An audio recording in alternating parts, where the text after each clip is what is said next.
Welcome back to another episode of the Real Minds podcast. I, of course, am joined by my co-host, Caden. What's up, everyone? And just because I forgot to say it last episode, this is a spoiler warning. From now on, there will be spoilers for Spider-Man. And are we still talking about X-Men 97 again today? Probably.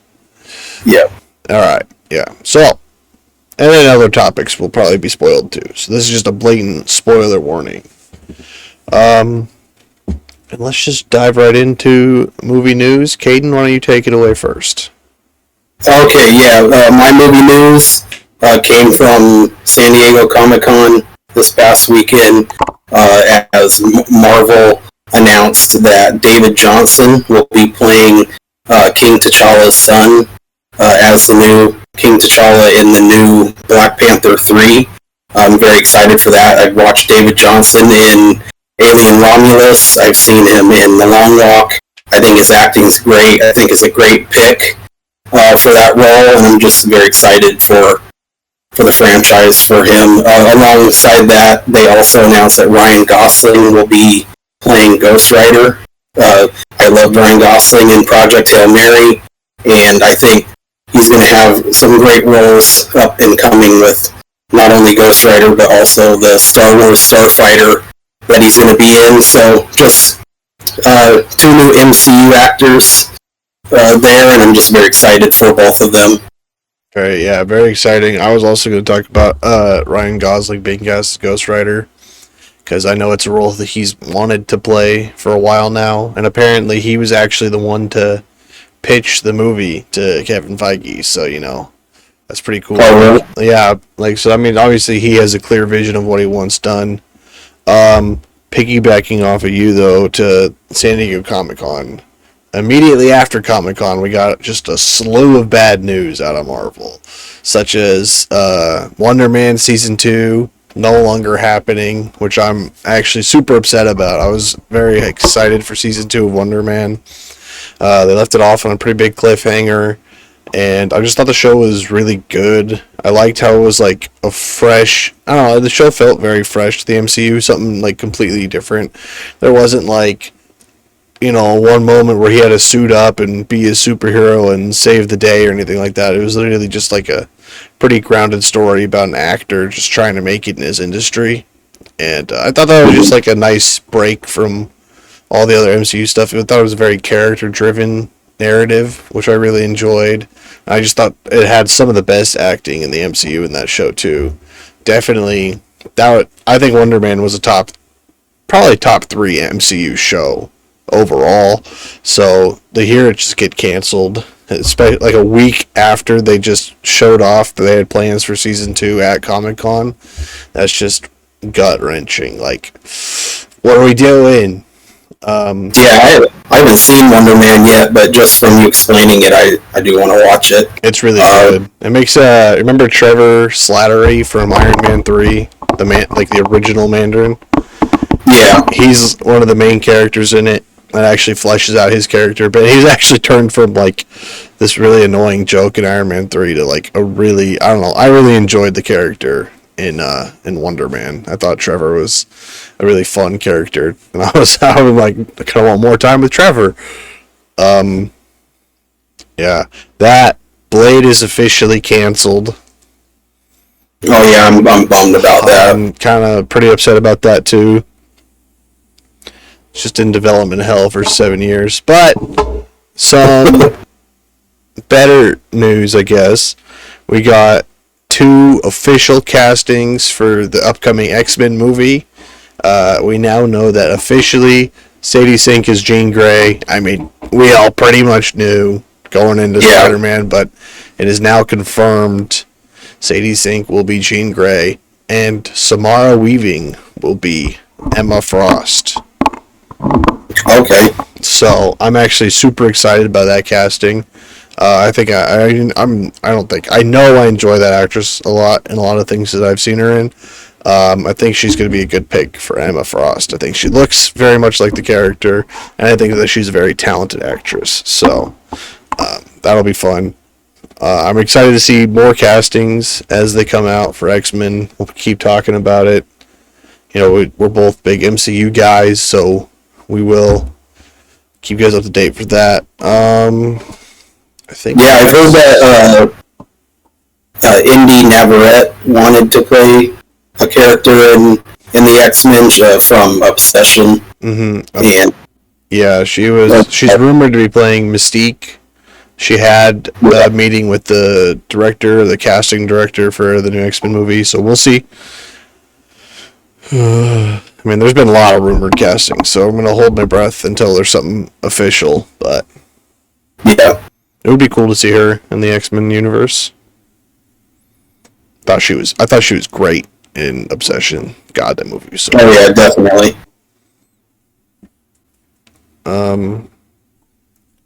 That's pretty much all I got for the news this week, because it's kind of that, and as of the time of recording this, just opening weekend for Spider-Man has made over $900 million. The movie made almost $1 billion in its first week.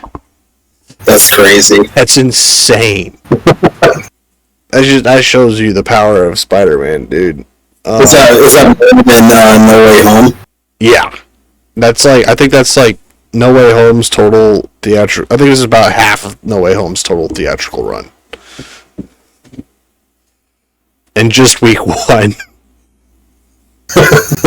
So, insane. Yeah, they're never gonna let Tom Holland retire, and Sony's not selling the rights. That just bought Sony another 10 years of we're holding on to Spider-Man. Oh, goodness. So let's jump back into X-Men 97, I guess. Has there been one or two episodes since we last talked about it? There's been 2 episodes since the last time we talked about it. I don't know, so far there's been 3 episodes that are very single character deep dive focused. The Wolverine one we talked about, it was kind of meh, whatever. Yeah. The next one following that was kind of a deep dive on Polaris, which is an X-Men I'm not super familiar with. I don't know. I've read a lot of X-Men, but I haven't read hardly any Polaris. So I thought it was a cool episode to kind of have a centered on her story, and especially now that she's back with the X-Men. I really enjoyed that episode. And then the following week we kind of got a deep dive on Nightcrawler and just his character, what it's all about. I really enjoyed that. I think that episode might be my favorite episode so far, just because Nightcrawler's such one of my favorite X-Men, and I think that this episode did a really great job just showcasing the kind of person that he is, where he's going God damn, excuse me. But really deep diving into what kind of a character, the person he is in this character. It's he's so deeply he believes in his religion and his beliefs so deeply that he truly believes that everybody deserves a shot at redemption. Even his half-brother, Victor Creed, who's just an absolute mutant-hating monster, who very clearly to everyone else is beyond redemption. But Nightcrawler still decides to try because that's what he believes in. He believes to his core that this person deserves another chance to try and redeem themselves. And, in front of all the acolytes, he pleads his case and tries his best, and ultimately it doesn't work, but it's just still such a great episode. I love that Peter's on the team. Colossus is another X-Men I really enjoy, so it'll be good to see him back with the other X-Men. Honestly, now it's I got the dream X-Men roster. I can't think of a single X-Men I want on that team that's not there. It's alright, you guys got all my favorites. I'm pretty hyped. I just think the show's been doing a pretty good job, thematically, dealing with each character and how each character's different. I don't know. I hope they keep. I don't think they can keep doing the deep dives this season because, we only got, what is it, 3 or 4 episodes left. Yeah. So, I mean, the season's almost over, but I hope next season, they do some more of it like this, like how they did this season with single character focused deep dive episodes. I think that'll be really good. Yeah, I like how they've done that, and early on too, like with the Apocalypse episode. Mm-hmm. And I really love the Nightcrawler episode. I'd agree with you in saying that that's my favorite. And with like the last 3 or 4 episodes left, I think, like now you steer away from focusing on single characters and go into the rest of the story. So yeah, I agree with you fully there. I mean, we'll see. I'm sure we will talk about X-Men probably one more time as the season wraps up. But so far, just another solid season. Yeah. All right. Well, with that, wrapping up our thoughts on X-Men for this episode, I think we're gonna just jump right into the main movie focus of today, which of course is Spider-Man: Brand New Day. And all I gotta say is I think that this is Tom's best Spider-Man movie. I think this is, without a doubt, Tom Holland's best outing as Spider-Man. And I say that with a lot of love for Far From Home. I think Far From Home was really great. Far From Home fixed a lot of the issues I had with Tom's portrayal of Spider-Man. I think it went a long way to help develop his character. And I think now that with, this one just comes out and it's just even better. Oh my goodness. From just, I don't know, man. Just like the cinematography looked great. I loved all of the scenes of him swinging, just looked so good. I loved how he was moving throughout the movie. The fight choreography was amazing. They had Spider-Man hitting moves from the Insomniac game. When he hit the Scorpion with that fucking finisher where he's just in the air and he webs the ground and slams into him. Holy fuck. I was like, thank God I'm not Scorpion, bro. That guy's got a couple ribs disintegrated. Yeah, the cinematography was great, and there was a couple scenes where they even used like slow-mo as he's swinging through the air, and it looked amazing. I think it was the best cinematography we've gotten from any of the 3 or any of the 4 Tom Holland Spider-Man movies. Yeah. I had a major concern going into it because, like, leading up to the film, we got a dozen different casting announcements about, oh, so and so's playing this villain and so and so's playing this villain, and like it just seemed like there was going to be 30 villains in the movie, which I mean, Spider-Man movies have a tendency to like make good movie, throw in a bunch of villains at once and try and do too much at one time in one movie. So I was kind of worried that this one was going to do that, where it was going to be like throwing in too many villains and then make it just feel rushed and all over the place. But they did about something really good instead, where the villains they threw in were just there to be like, hey, look at this montage of Spider-Man doing Spider-Man things. Like Tombstone was announced forever ago, had 2 scenes in the movie. Scorpion was in the movie for like 2-3 scenes, wasn't a huge player, but it was enough that it was like, oh cool, look, there's Scorpion, and like oh cool, there's Tombstone, and then it was just like, all right, well now I don't have to worry about them, they're not integral to the plot, they're not adding too much, it's just, hey, look at this cool shot of Spider-Man fighting Tarantula, here's him fighting, I think, what's his name, Ramrod, the guy who fucking crashes into the building. Yeah, it's like, that was like the perfect way to do a lot of villains in the movie, is just to be like, hey look, alright, you don't have to worry about it now, we're not going to flesh it out. So yeah, hats off to that. Also, I just really enjoyed all of the homages to like classic comic book covers we got. Like, you could go through and pick them all out, but it was really cool to like see it. And then I learned that a lot of them were done practical. Like they shot the scenes practically. Like they had Tom on wires and stuff to get in the right pose for the comic book cover. When they very easily could have just cut the corner and made it CGI. I thought that was a great touch.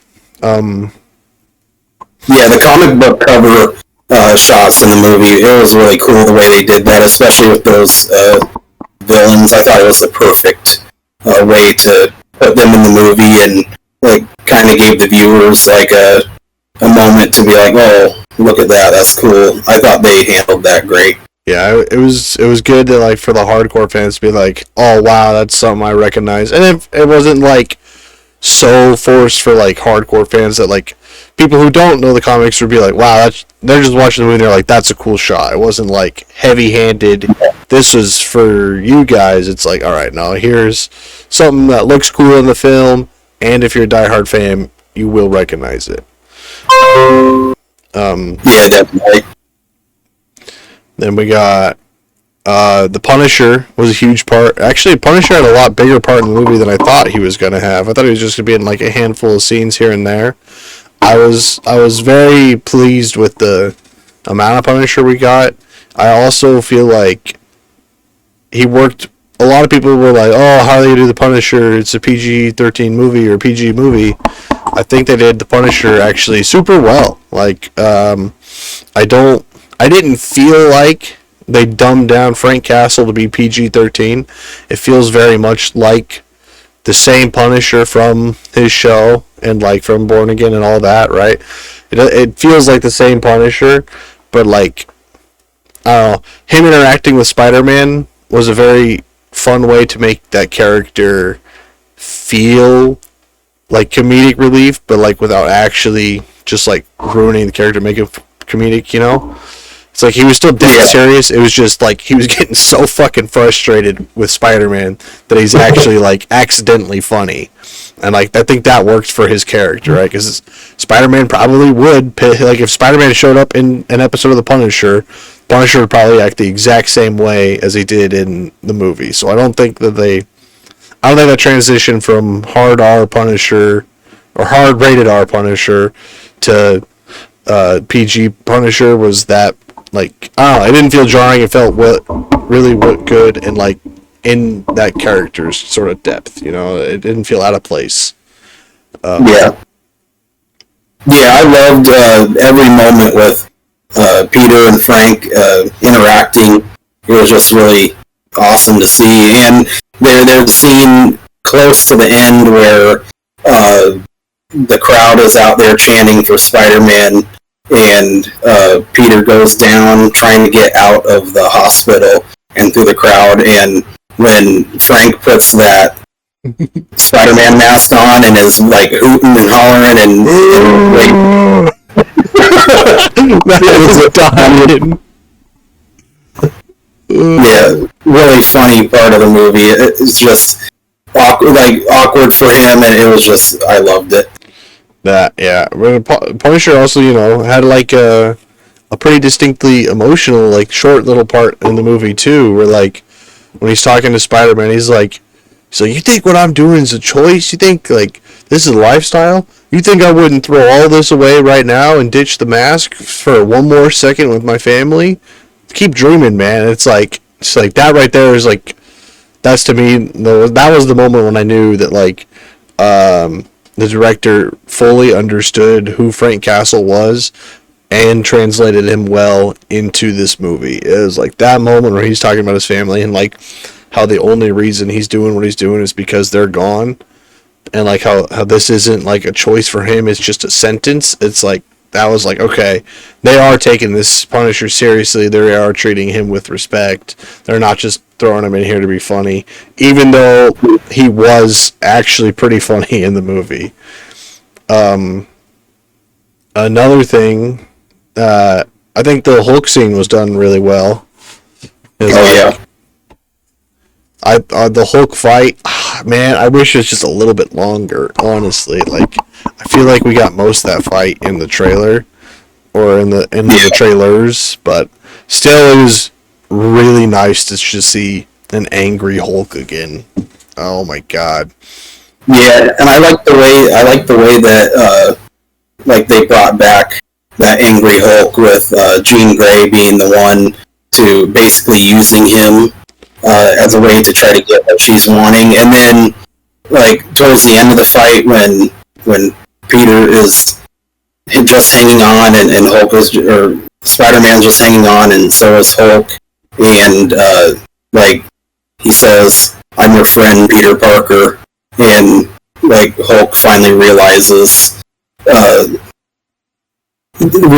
that, and I thought that was another like emotional kind of spot that really I loved. I think that was probably my favorite thing about the movie is how much like emotion there is in it. Like obviously, there's a climax, there's a final fight of the movie where he's fighting all the ninjas, and then but really like the climax of the movie isn't him throwing punches and winning the fight. It's him kind of showing up and showing that he understands sort of what Jean's going through, and he's sort of there for her, and it's like an emotional thing. It's like, hey, like I understand what it feels like to be alone. I understand how you're feeling and like what this must be like for you. You're not alone anymore. You have me too. And it's like I think that is a thing that a lot of it's at the very core of a lot of Spider-Man is his heart and his personality, and I don't think, I mean, like, it gets shown off a lot, but like I don't think it's really been shown off a lot in the films as much, especially since probably it hasn't been really since like the early Spider-Man movies. So I think that this was a great movie to show off. Spider-Man is someone who truly cares, and like that final confrontation between him and Jean, where he opens up to Jean, he lets her into his mind, he shows her Aunt May's little pep talk, and then he's like there to just comfort her and reassure her, and then through everything he's done, he's still willing to jump in front of a bullet for her. And it's like I think that was at its core is what Spider-Man is about. Yeah. Obviously, we've danced around this elephant, but we should talk about Jean Grey now.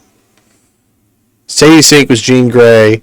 It's really interesting to me, at least, is she starts off as a telepath first and becomes telekinetic much later in the movie. Like, she doesn't become telekinetic until Damage Control is experimenting on her. And like that to me was like kind of interesting, because usually Jean starts off as a pretty okay telekinetic and an okay telepath and like a subpar telepath, and then as she grows as a character, she gradually gets stronger until she becomes Omega level mutant Jean Grey. This movie starts off and they are already showing her to be very, very powerful, especially in the third act of the movie, when she kind of gets like that power boost. She's already an Omega level mutant. So I'm excited to see where they take her in going forward in the X-Men movies. I'm excited to see that character grow. And the fact that she's already this powerful makes me excited for the X-Men movies, because as much as I like the Fox X-Men movies, most of those characters are nerfed. They are not nearly as strong as they should be.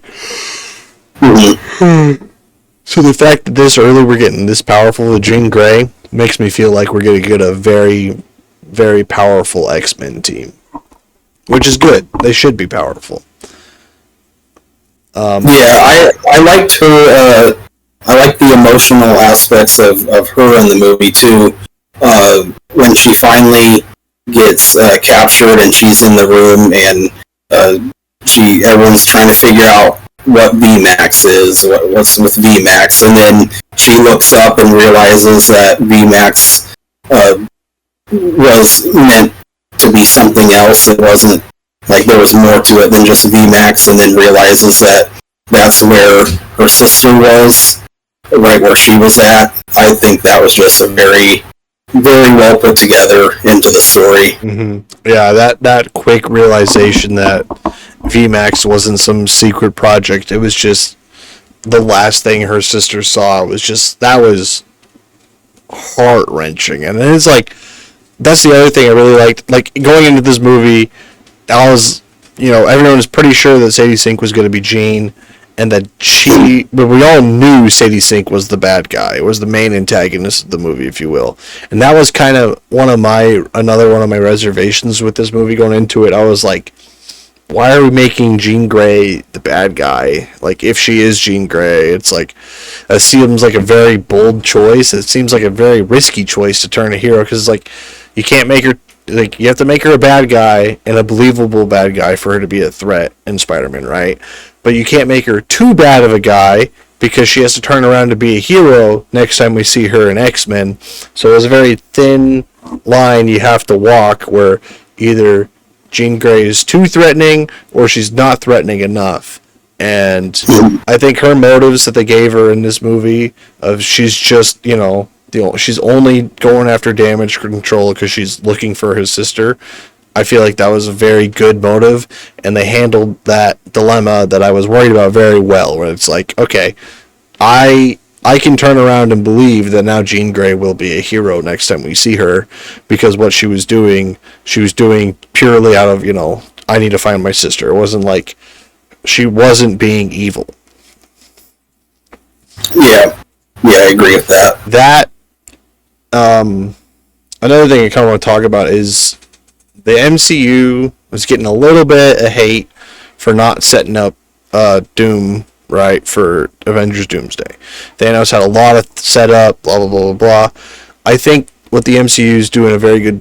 So like, obviously they dropped the ball setting up Doom. And they were short timed because they had a pivot because of the Jonathan Majors controversy, so they had a pivot to Doom. So I'll give them a pass for not setting up Doom.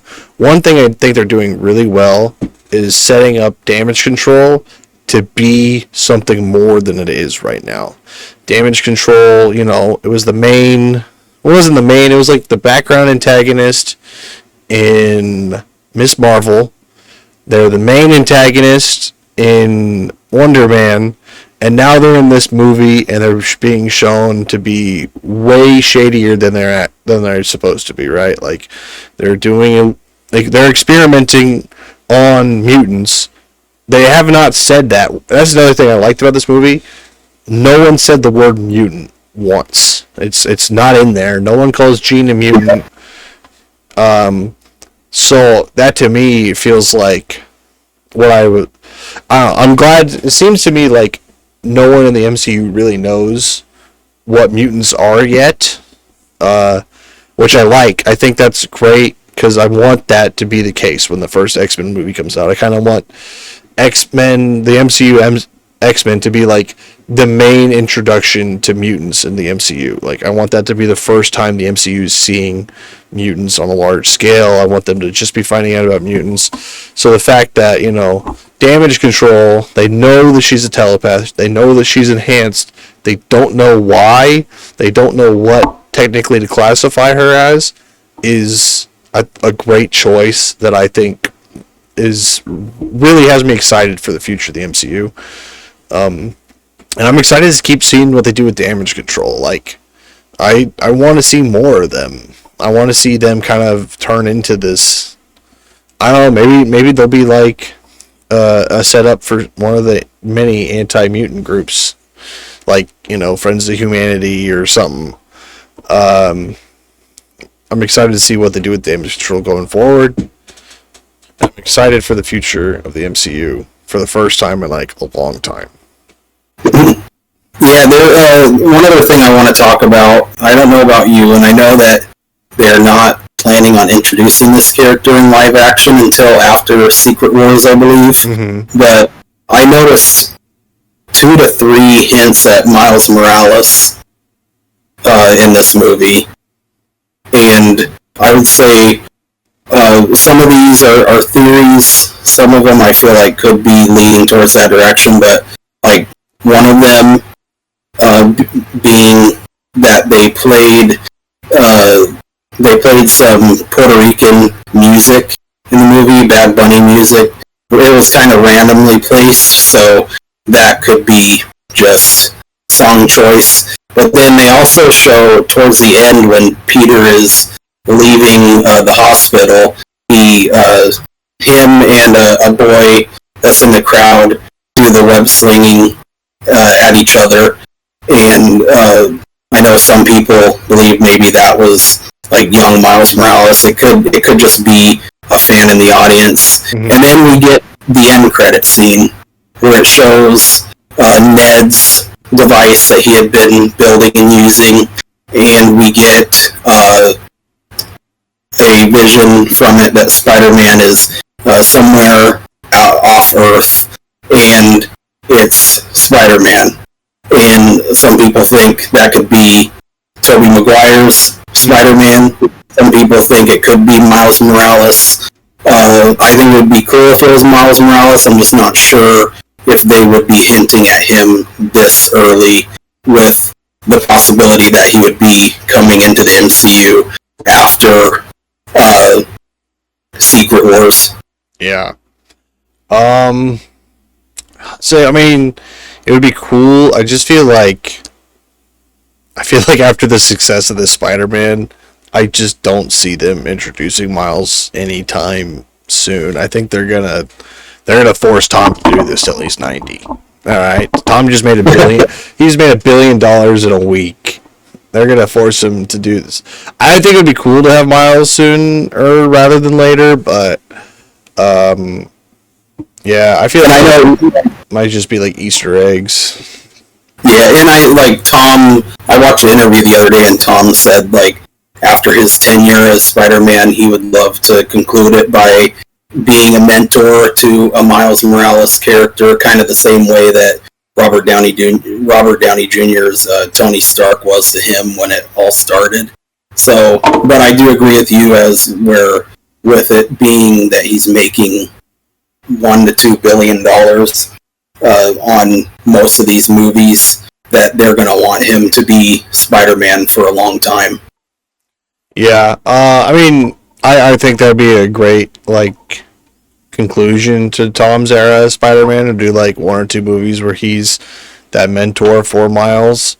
I don't see that happening super soon, unless they want to run 2 Spider-Man they totally could introduce and have 2 Spider-Man for years and years to come. But yeah, I feel like Miles is probably still like 1, maybe 2 Spider-Man movies away. But that's just me thinking out loud. I don't know for sure. Obviously, tomorrow Disney and Sony could come out and be like, "Hey, we're announcing Spider-Man 5. Miles Morales is going to be in it." Like, anything can happen. I think that's probably not the case, but obviously we could be wrong. I think my major gripe with Spider-Man was they sold the post-credit scene. Like, they sold so hard. They should have capitalized on Jean Grey being in the movie, and they should have introduced Charles Xavier in the post-credit scene. He should have been like the Nick Fury, showing up to be like, "Hey, Jean, I have a safe place for people like you." Like, you don't even have to say mutants at that point either. You could just say for, like, others like you. Like, and it's just like, oh, that would have been such a cool way, because, like, she's off on the bus already, she's going to the manor. Like, that's where she's headed. Like, there's not a doubt in my mind that when she gets off that bus, she's meeting Charles Xavier, and she's going to the mansion. And it's like, the post-credit scene should have been her getting off the bus and meeting Charles Xavier for the first time. And, like, that could have been your way to introduce who's playing Charles. That would have been such good setup for your X-Men movie. Like, people might say that it's too early or blah, blah, blah, blah, blah. They literally set up the Avengers at the end of Iron Man 1. Like, it's the end of Iron Man 1 when Nick Fury name drops the Avengers. And it's like, we're at a new phase. You're setting up a new team. You should have used this to set up the X-Men. Now I'm I don't know whose fault it is that didn't happen, but it's someone's fault, and someone should be held responsible.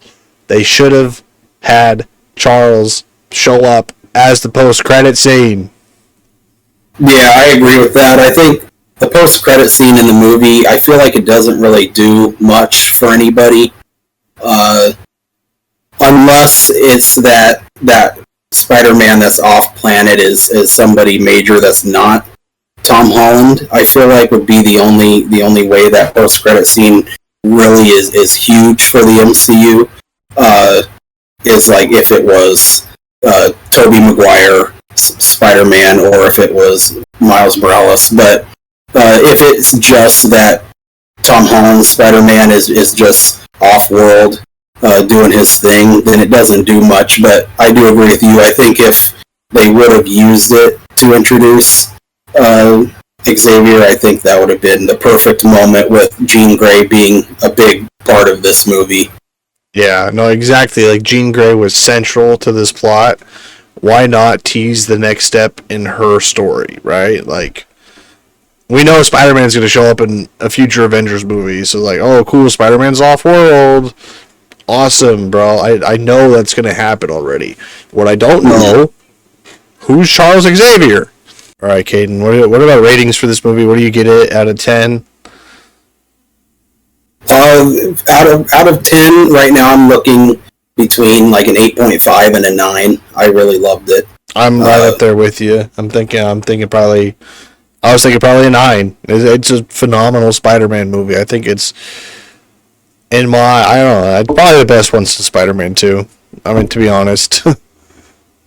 It's definitely better than all of Tom's movies, and I think Spider-Man 2 is just like kind of like the perfect Spider-Man movie, so like, but yeah, it honest to God, is probably the best one since Spider-Man 2. This is probably the second place on Spider-Man movies. For me, at least. You know, let us know your thoughts down below. Caden, do you have any final thoughts on Spider-Man Brand New Day? No, I thought it was a great movie. I definitely think it's one of the best in the franchise, and I can't wait for what they have next for us with it. How do you feel about Daredevil not being in the movie? I was bummed about that. I had heard that there was a possibility that he was going to be. I don't think he necessarily needed to be in it, but I think it would have made it that much better. Yeah. Leading up to this movie, I was also in the camp of, oh, there's no way Daredevil's not in this movie. Like, his show's doing great, Spider-Man's doing great, it's street-level Spider-Man, we gotta have Daredevil for sure. And then, watching the movie, I'm of the same opinion. It's like, you know what? No, we did not need Daredevil in this movie. Like, we had a lot of things going on in this movie. I'm kind of glad Daredevil wasn't here, because I don't know how that would have changed the movie, and the movie was really good. But yeah, I think that's probably... Yeah, no, I think that was a good call. And I'm excited to see what happens in the future. You know, obviously, you know, there's going to be more Spider-Man. There's going to be more Daredevil to come. I'm sure we will get them on the screen together in full costume at some point. If not, Disney's just leaving money on the table. All right, let's go ahead and move on to everybody's favorite section. Hot takes. Caden, would you like to start us off this week? Yeah, I'll go ahead and start. Talking about Spider-Man, my hot take of the week is that Spider-Man 3 is the best Spider-Man movie ever created. Go ahead and explain. I love the stuff with Sandman in that movie. I think it's very emotional. I think it's just as emotional, if not more, seeing what he goes through as what we see in Brand New Day. And I just love the way they did that character. And I also love the attitude and the way that Peter Parker is dealing with Venom and all of that in the movie. I thought it had some comedy in there, and it was great, and it was well balanced with the action. And yeah, I love it. It's my favorite Spider-Man movie, and I think it's the best one in my opinion. All right, I was with you for a long time there. When I was a kid growing up, Spider-Man 3 was my favorite because we had all the villains. As I've gone back and rewatched as I'm older, I have quickly realized, man, what the fuck were they doing in these movies? But hey, to each their own. I'm sure you'll get a lot of people defending you there. I'm sure you'll get a lot of people who are going to say, TASM 2 is better. Those people don't deserve to comment.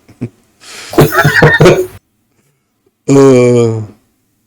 think that's probably. I'll give my hot take Spider-Man theme too.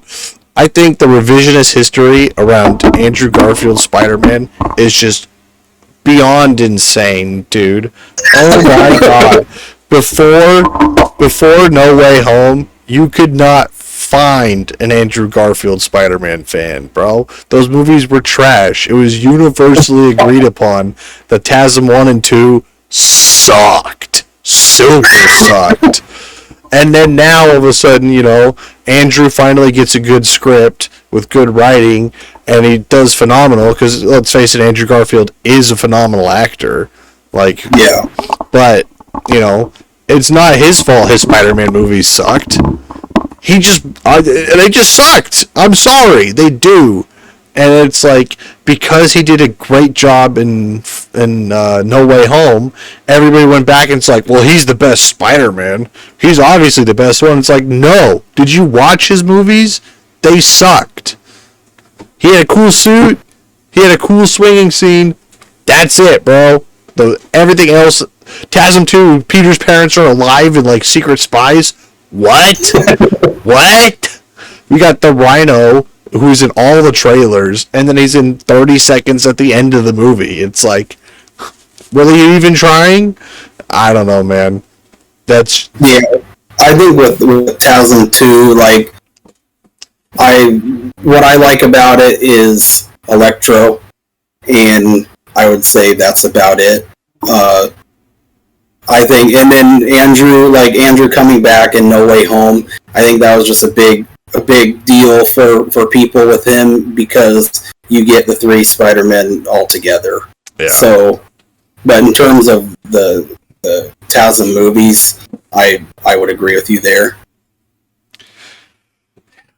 Those are our hot takes for the week. Starting a new segment this week. We're going to be pitching movies. Our ideas, what we think would be an absolute banger of a movie. Let us know if you like this segment. Let us know if you'd watch this movie after I pitch it. But my pitch for a movie would be we'd call it Men in Black 4, right? Or just actually skip that. We'll do all the legacy sequels we'll do, and then we just call it Men in Black. This would be a new Men in Black movie where it would mirror the original movie, but with Will Smith in Tommy Lee Jones's space, right? Will Smith is now older. He's hardened to the job. He's not the smartass that he used to be. He's more like Kay. He's more cynical. He's old. And the movie starts off almost shot for shot like the original, right? Him and his partner, you just get an old Men in Black agent, right? Doesn't have to be Tommy Lee Jones. If he'd come back, that'd be awesome. But just him and his partner stop an alien. Something goes wrong. The old partner barely doesn't do it. Will Smith's just able to stop it in time, save the day. Wipes his partner's memory. Partner goes into retirement. Will Smith now has to go out and find a new person to be his, to train in Men in Black, just like how Tommy Lee Jones found him. Then we have, the main plot of the movie, just their main case as as Will Smith's partner is now learning the job. Will Smith training him, showing him the ropes of a Men in Black agent. Movie ends with now the new recruit's fully realized member. He wipes Will Smith's memory in the end. Will Smith goes off into retirement. That's my pitch. Would you watch this? Would you pick that up if you were executive? Yeah, I would, yeah. Hell yeah, dude. I think that would be such a good movie. I think that would be such a great Men in Black. I love the Men in Black movies. At least the first three. I never watched the one with Chris Hemsworth and Tessa Thompson. Didn't watch that one. But Okay. the first three, bangers. I'm gonna be so real. I got high one night, and this is when this idea came to me. So I started a note on my phone, dude, where like I was just like writing down all the ideas I had about it. So like, Jay, Will Smith, would basically become K. Jay retires in the end, mimicking the end of the first Men in Black, where the rookie kind of finishes his training by retiring his mentor. Jay recruits a young, out-of-the-box thinker to become a Men in Black agent over more traditional candidates. The new hire, the new hire gets assigned the letter K. So you still got J and K as the agents in Men in Black. This part, I think needs to happen. Now that Will Smith is his old wise mentor, he needs to give the noisy cricket to his protege, and that could be like, because like all the Men in Black fans will see the noisy cricket and they'll be like, oh, I know what's coming, and Will Smith can kind of be a little smug about it and be like, I know what's coming, because you get the tiny little gun and then you get fucking launched back 10 feet when you shoot it.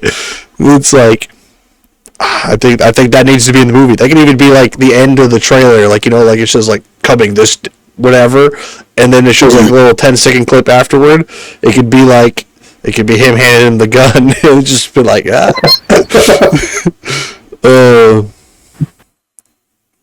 that's funny. Yeah. Another thing Men in Black 4 would have to include, it could be maybe an updated version of it. Maybe just take the original Men in Black song by Will Smith. Has to be in it. Like, it has to be in the trailer, in the movie. It's got to be ingrained in it. You got to bring back the song by Will Smith. You can even have him do a new edition of it, but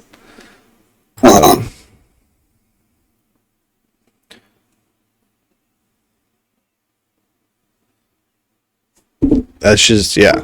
I think that I would pay a lot of money to go see that movie. I don't know who has the rights.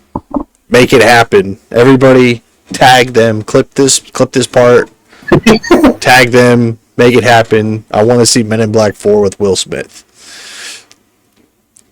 Yeah, that would be awesome. Okay, so for my pitch, I don't know if it's going to be as in depth, just because kind of thought of it on the fly here. Yeah, but I didn't tell Caden we were doing that segment, so that's on me for making my co-host be unprepared. But so we've kind of already gotten this, not as seriously, but I don't know if anybody knows about, or if you know about, the Lego Star Wars Rebuild the Galaxy. Mm-hmm. But I want to see a live-action Star Wars movie where we get the characters in different roles. So like in Rebuild the Galaxy, where we get like Darth Jar Jar. I want to see something like that, live action. Like a live action What If? Yeah. That'd be cool. And just like mix everything up. So have Jar Jar Binks be Sith Lord, have Luke Skywalker be like his sidekick or whatever. I think that would be, like, I don't think it'll ever happen, but I think that's just something that like is perfect for Lego for them, because it's something that they can just put out on Disney Plus or whatever. But I want them to give us a What If Star Wars movie. That'd be kind of cool. I would be down to see like a What If.